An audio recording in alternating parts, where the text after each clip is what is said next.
Ko lang sa inyo mga isang squad member ko ba. Bago lang ito sa squad ko mga tol, pero grabe napaka-trust talker nito at napaka-iyakin pa. Tatawa talaga ako sa kanya mga tol. May kasama kami sa laro, lagi niyang tinatrust talk. Babayaan ko lang siya. Gawin niya ang mga bagay na yun. So ayaw ko talaga sa ganyan mga tol. Ayaw ko sa ganyang pag-uugali ba. Kala mo kung sino malakas pabuhat lang din naman. Ito yung klase ng ML player mga tol na laging Layla lang gustong gamitin. Tik na yan. Akala mo ba sa high rank, ubra yung Layla mo? Bandang huli, ako pa sasabihin mo na mahina. Ako po, palakas ka muna bata. Sa totoo lang, mas nananalo pa ako pag di kita kasama eh. Swerte mo na nga eh, dahil sa dinami-dami dyan, gustong sumali sa squad ng F11, saka sa pinagbigyan ko. Tapos ngayon, ang lakas naman ng loob mong magreklamo. Bigat ka lang naman sa laban, kaya wala kang karapatang magreklamo bata. Tapos ang lakas pa ng loob mong hamun-hamunin ako ng 1v1.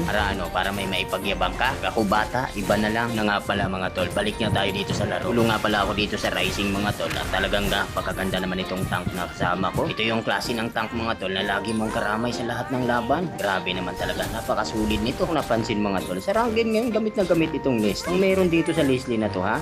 Ito ba? Malakas ba itong Leslie nyo? Ito yung gusto ko mga tol, yung mga ganitong klase ng tank. Alam na alam ba kung paano palakasin yung marksman na kasama? Kasing tank mga tol, di alam kung anong gagawin eh no? Laro ako sa Rising mga tol, lagi ko talagang ginagamit marksman. Ito sa mga hero na to mga tol, natitiyak ko na may bawi ako sa late game. Hindi talaga masama standing ko dito mga tol, kung saan bugbog na sa akin tong Leslie rito. Okay, tingnan nyo to si Hanzo mga tol. Lakpatan itong pagsamantalahan ako. Nagkamali siya mga tol dahil umabot yung ultimate ko rito, kaya ayun nakatakas pa. Muntik-muntikan na ako dun mga tol. Muntikan na ako kay Hanzo kanina mga tol. Dito nang makita ko siya mga tol, abay pinaulanan ko na ito ng bala. Putik na yan, ang bilis na tunaw Grabe ganda ng free hit ko dito mga tol Talagang sinalo nila lahat ng ultimate ko. Ayun, kanya-kanyang pulasan ng mga loko. Hindi na sinuwerte si Lion mga tol. Bay nasa na yung dalawa? Ba't di ko ata nakita rito nakabulagta? Teka nga, kanina pa itong laban nyo na to Hindi pa ba tapos yung Yuzong na yan? Sidestep, muntik-muntikan pa tayo dun mga tol. Di pa pala umuwi itong Leslie talagang sumunod pa Grabe ka pa talaga. Ikaw, anong gusto mo Bull ka pa kasi talaga no? So dali-dali mo na akong umuwi mga tol. Paano ba naman yung Hanzo? Abay balak pa kaming ulangan nito. Akala niya siguro'y makakaisa siya. Habang ako ay nagti-clear mga tol, tower lock na pala yung aking mga kasama. Muntikan pa talaga kaming masalisihan dito. Mabuti na lang talaga. Pansin ko agad itong si Hanzo mga tol. Ayun, muli tayong nag-champion dito mga tol.